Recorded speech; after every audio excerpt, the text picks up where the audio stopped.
For the first time in Central Asia, we are conducting Harvard Youth Summit in Silk Road International University and Cultural Heritage. Thank you. And taking this opportunity, let me introduce today's speaker, Doctor from Harvard University, Marian Taylor Brown. And it's a great pleasure for us to see you, Doctor. So we are here just to talk and provide some free speech, so that to collaborate about the education, culture, inclusive teaching system, the possibilities of younger generation. So here you can see the state scholarship owner of Islam Karimov, our best student, one of the best students, let's say, because we have lots of good students, gifted students, Shahrizoda. She's today with us, and she Nice to meet you. will be supporting us with our speech, with some questions. Just today we are here to relax and just talk with you. So we know that you have been here for a couple of days, right? And is it your first time to be in Uzbekistan? It is my very first visit, and it certainly will not be my last. I've had such a warm reception and welcome here, both at the university and more widely. I'm very grateful to be here, and thank you so much for making the time to also chat with me today. Thank you for us to have this opportunity, right? Because it's a great pleasure, opportunity not only for the staff of the Silk Road International University of Tourism and Cultural Heritage, which is a great honor for us, but also it's a great opportunity for younger generation to be met with you, to see your staff, to see your students, to talk to them, to change ideas and just follow their dream, as our students have also their dream, right? Of course. Like our dream is to become like top-notch specialists and good professionals, so that we can serve every person in this world in a better way, and help each other to create better community and stay connected to everyone. Right. So you see, Doctor, you have been staying for a couple of days right here. Maybe you visited the university. Have you seen the cultural atmosphere?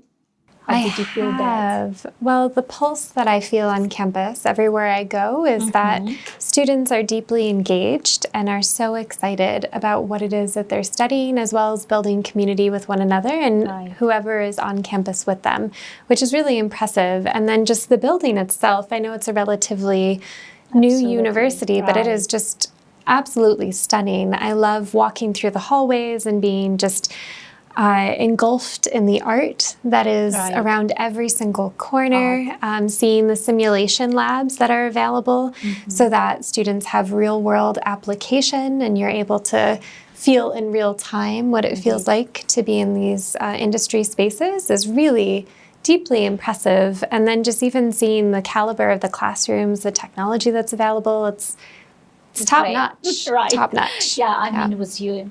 Yeah. Because you know, I really love our university, and I've been working from early days.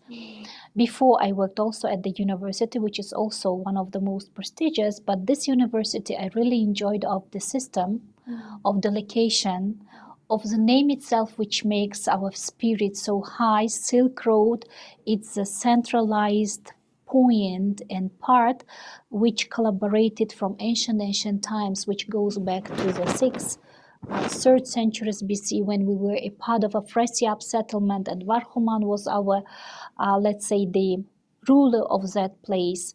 You know, the university has been established by the initiative of our president, Amir Ziyoyev, who provided a very big meeting in China, in Qingdao, and in 2018, there was a kind of decision to provide a university in Uzbekistan, more precise in Samarkand, on the location of Silk Road, because Samarkand is the heart of Uzbekistan and it's situated in the middle of the Silk Road, which collaborates the destinations and tourists and routes. For that reason, silk itself, you can see my right, it's and stunning. it's silk, yes. And Silk Road, the meaning of Silk Road makes people to understand that it's not only about the education but also collaboration, like a tide, like when we thread and we are becoming like tide of the, let's say, maybe some bow that the ladies do, right? Am I Yes, right? like connections. Yes. And what can you say? So we have lots of plans, we have lots of desires to do, and we are really young, just 2018, and we are starting to be higher and higher. Almost 7 full years on the step of the AIDS, but considerably, I do consider myself as a professor of that university. That we did really nice job, but we are still doing, and we never stop on achieving our best results. The best result will be when we consider them ourselves to become almost at the same level like Harvard University. What do you think? Can we reach that so soon? And what should we do to be at the same level? Maybe for the beginning, very close to that, so that our students can feel themselves like in Harvard University, like Harvard University radiates, let it be. I so appreciate the uniqueness of what you're building here and the beauty of the name in and of itself and the heart of Uzbekistan and having the Silk Road University. All of that is so resonant. And I guess one of the big questions I have, and perhaps this is just my perspective from having really been enculturated into the higher education system in the United States, is Harvard is often held as a beacon, which is beautiful and important. However, there are so many universities, especially culturally specific, culturally relevant universities, that are rooted and unique in what they offer. So I guess one of the big questions I have for both of you is, what is unique to you about the university that actually makes it stand as its own entity? Because your previous question of could it get to Harvard? Absolutely. I think you're already Thank you very so much That's there. Really nice, right? Shahrazada? Yes. Like as a student, I can tell that I feel myself so inclusive, like as part of the big team, bigger something. And I love to work in a team. So our university inspires more teamwork because in a team we can reach more things. So we can climb higher mountains together. And that's what, like, the perfect thing that I like here. What I like else is our teachers. They are so inspiring and show us how to do everything, teach us in a different way, always use like different creative things. And I can say that even the hardest subjects like accounting as well, we can excel in them because of our nice teachers. Yeah, thank you. So the teachers are trying to do their best. Indeed, but the most things that I really enjoy of the educational system of this university, I mean our university, is equity. Equity, which is so important nowadays, not only for educational system but also for youngsters' critical thinking, to help them to understand, to think, to analyze. At the same time, negotiation between the student and professor, teacher, lecturer. So we need to feel the same without the dividing them into the stage of student and teacher, right? So for that reason, maybe when we have the equity system, so we can get high, we can get the better results.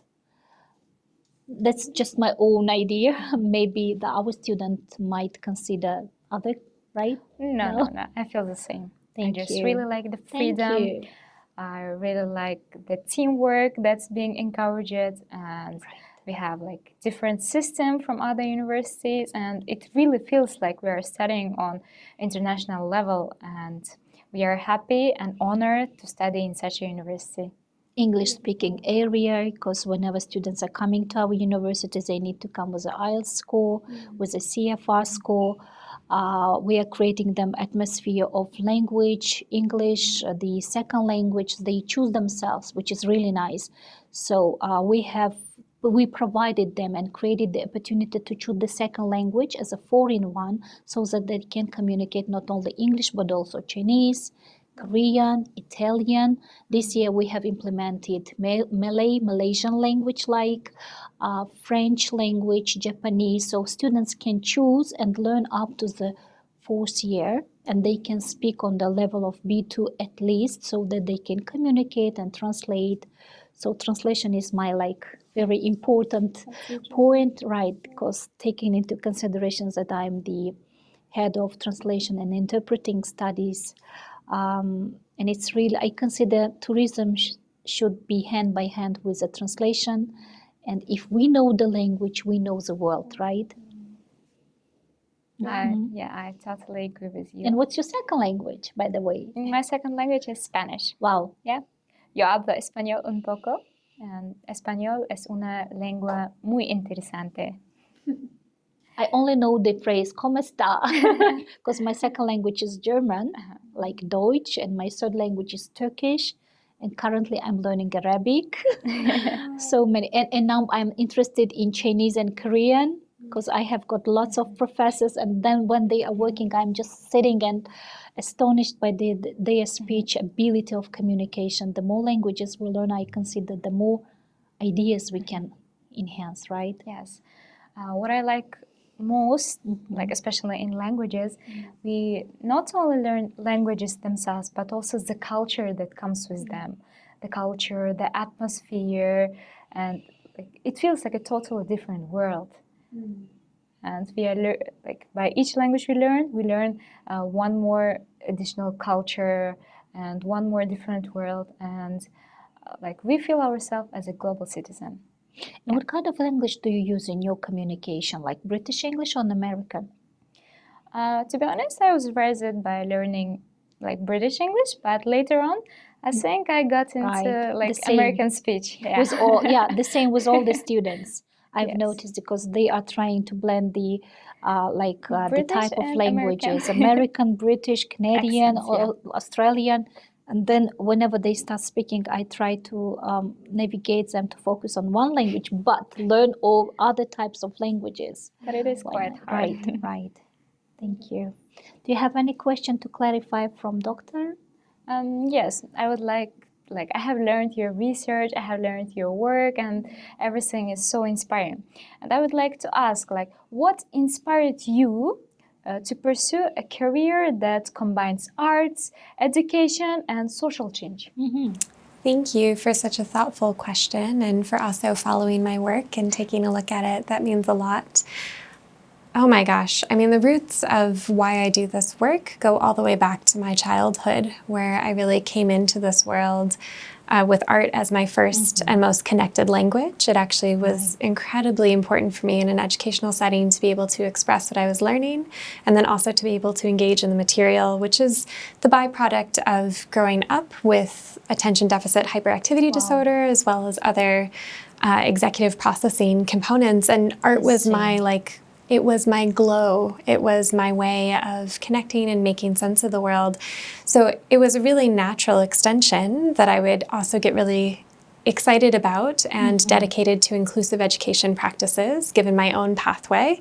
And then also recognizing that I grew up in a really phenomenal public school system in upstate New York, which is not the ubiquitous experience for all students, right? A lot of students in the United States and globally may not have access to strong public education. So that brought me in the first pathway, and I grew up in a very social justice-oriented family, a very public health-oriented family, so I got very interested in public health education and how we communicate using art as a mechanism for building community and making sense of that. So all of those pieces led me on this pretty beautiful but rather circuitous journey to figure out how do these pieces work together. And thankfully I had very supportive family and particularly parents who said, You're the artist in the family, dear Marion. We're not quite sure what to do with you, but we adore you and we support you. And so the end result is that I studied first studio art and education in undergraduate, where I was really interested in art as public practice, art as public space. And then I ended up doing my master's in education, specifically in arts and learning, and then also inclusive eds that I could build into those questions. And that brought me into more questions, as life does, and it brought me into a vibrant career in the social sector, working for nonprofits, both that were already established and that I got to found. So it's been a path of unfolding. I think what I wanted what I am doing in my life and career didn't exist when I was finishing undergrad, when I was in your shoes, right? So it took a lot of weaving and meaning making to figure out what that path would be. But now I can't imagine anything other. And just about 2 years ago, I pivoted out of the social sector and from being more practice-based to being full-time academic. And that's been a huge transition, but it's allowed me to really step into the role that you so brilliantly do, and so many of the professors here do, of really standing with our students and what their purpose and their passion and their meaning in this world is. So that's where I get to activate now. And now I can easily understand the purpose and how do you pursue your life for your profession, because your, childhood was totally connected with the things that you are doing now, right? And you're trying to observe, investigate. That's great. That's great. For that reason, we say gifted teacher and gifted professor, right? Because life is given for you to change, to understand who you are and why you are here in this world. That's important. Beautifully stated. That's important. Thank you. Indeed. I really loved, because I was thinking about the same when I was like, let's say, like you in your shoes, a student. There were so many questions. What kind of profession would you like to obtain? My parents are teachers. My grandmommy was a teacher, and she was one of the best teachers who had this kind specific, let's say, like honor from the government at that time. And then I said I will be teaching students so that they can understand the world, culture, equity at the same time, because I'm trying to pay very specific attention for these kind of understanding. Equity is so important here, right? Because we used to study in different kind of system. Before many years ago, let's say 20 years ago, even more. I'm really lucky that I'm here in Uzbekistan. More precise, I really patriot of Samarkand, and I'm here in this university. I can provide let's say, at least add some peace of mind to the development of younger generation thoughts, ideas, culture, education. My PhD topic was the works of Edgar Allan Poe. Beautiful. And he wrote about Tamerlane. He had never seen that person, but in his mind he could recognize and understand who was he at that time. At the same time, he wrote lots of very interesting novels, poems connected with our culture, like Al-Araf, which is the 7th surah of Quran, the 1002nd night of Shahirizada, which was the first, but that is the second, very close. And when I started to be interested in his works, like his art, I found out himself to be very unique, very different, rather than, let's say, ordinary people.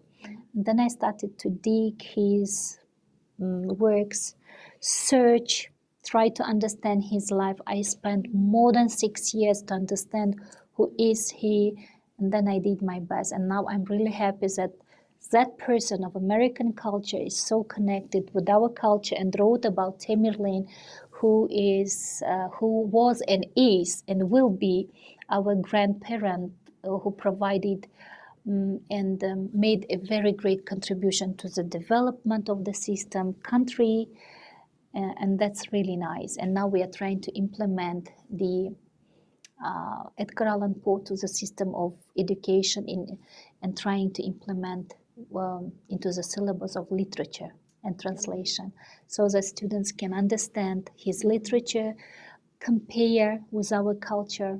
And that's so nice. And now I can easily understand you why you have decided to choose this profession. Thank you so much for sharing. And I would like for our generation, youngsters, I would like wish them to choose and find out their maybe specific personality. Whom would they like to be, right? Yes, actually, books can shape, like literature can shape a person, because like I know myself, I read a lot, and I read like Uzbek literature. Especially, I love writings of Otkir Hoshimov. Yeah, indeed. Even now, I'm reading his book Dunyoning İşleri, and like it feels like another different world. Now I can think from different perspectives. Also, I'm really into world literature as well. Like I love reading Erich Maria Remarque. I love reading Jack London, and each book I read opens up me a new different world, new different characters. And I try to remember them all. And at the end, I feel myself like as I have lived thousands of lives. Not only Right. mine, but also my Right. characters' lives.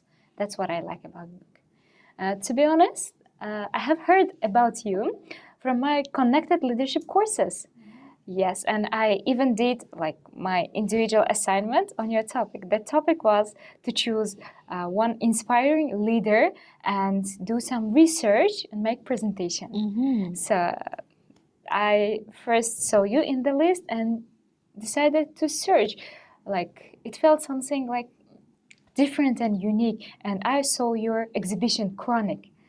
Yes, from your exhibition, I learned more about you, and it was so Really? unique, and I Wow. decided, I know she's the one. I will be taking her.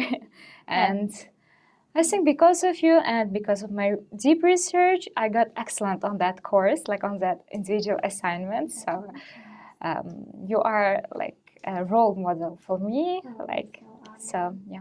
Could you please tell me about your project? Like we are so interested as students.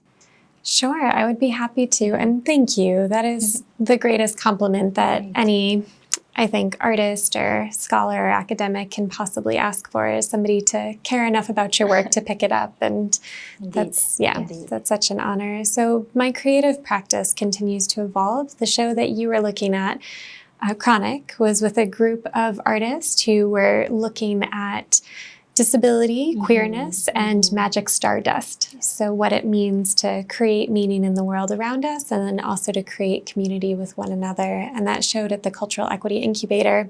Those works are really large, 24 by 40, I believe, pieces of handmade paper that were out of recycled clothing. And then they had rapidograph pen drawings, highly involved. And each artist had a different format as well as different aspects of identity and disability that they were examining. So that showed in 2013, and I've had a body of work I've been incubating for the last 3 years that's really close to showing.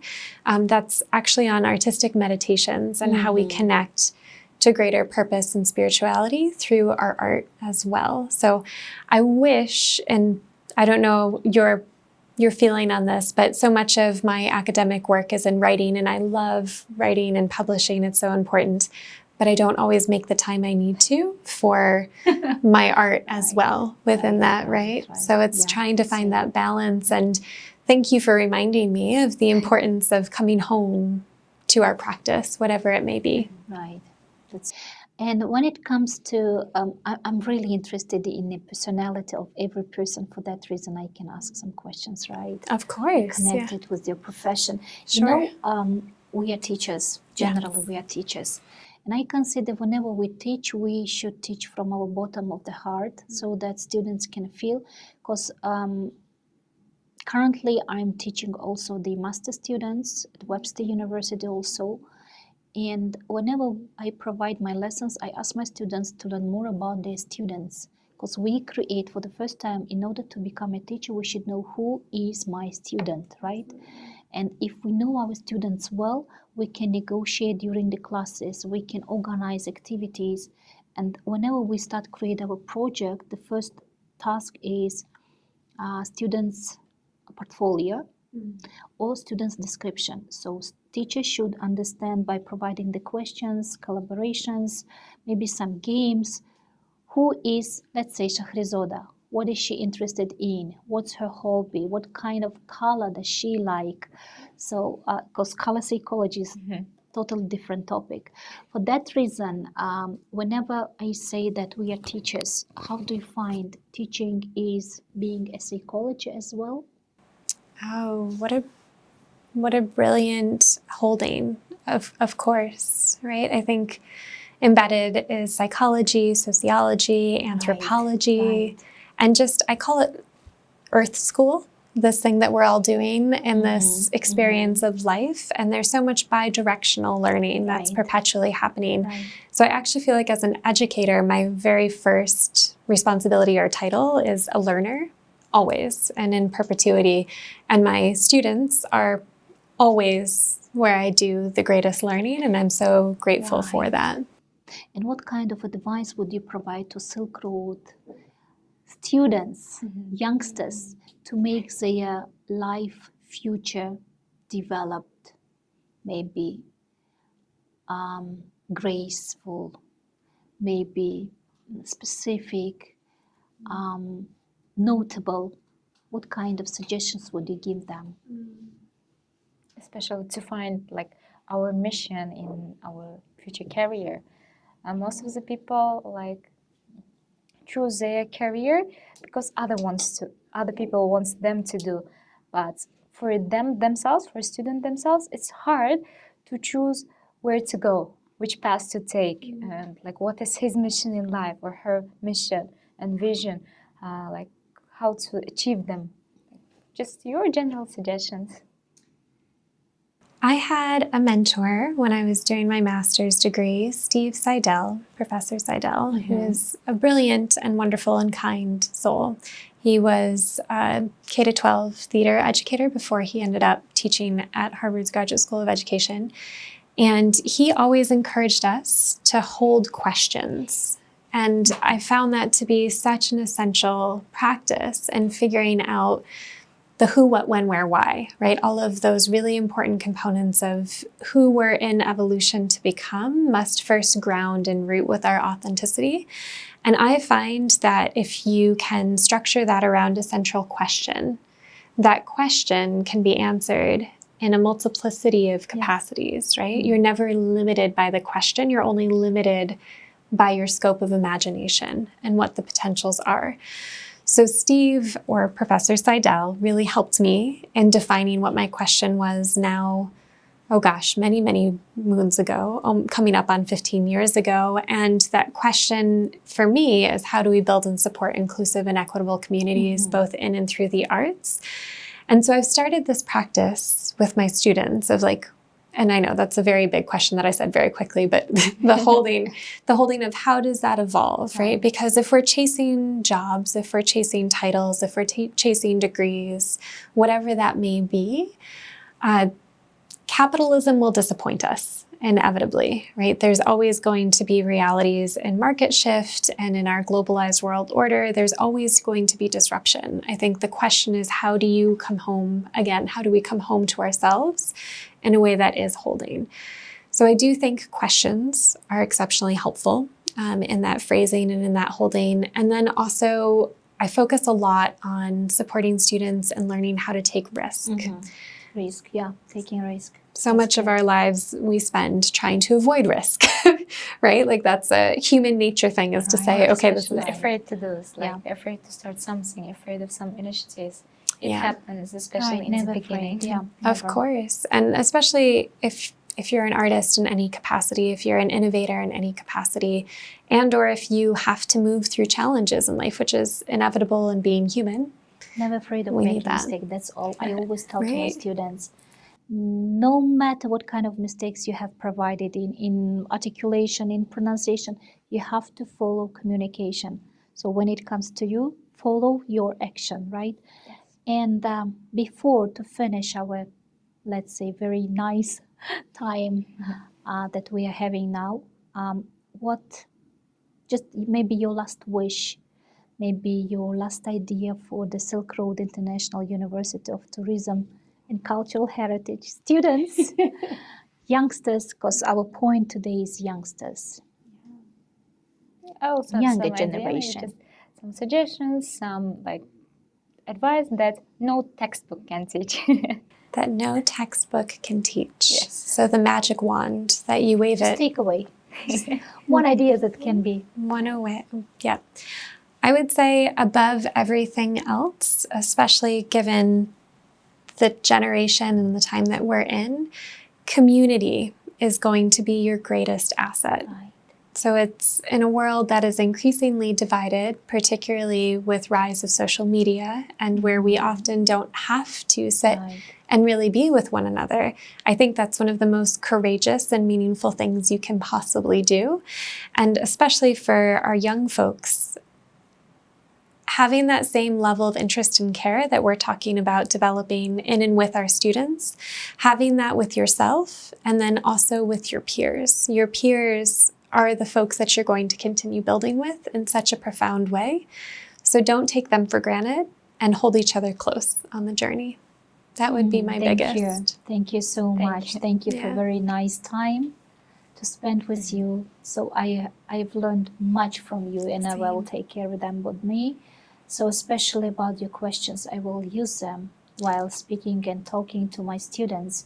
I will just remind and focus on your ideas. Just questions on who, right, why, which makes person to think deeply. Who am I and why I am here, right? Absolutely. That's great. Thank you.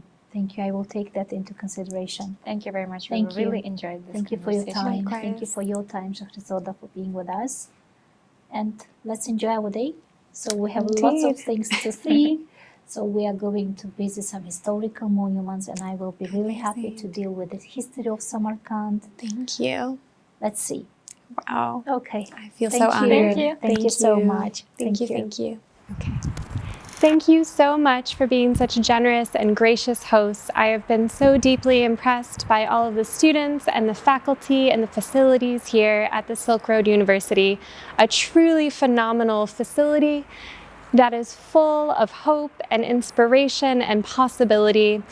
As somebody who has been on faculty at many universities, I want to just take a moment to say that what you have and what you offer here is world-class on all of the levels and capacities possible.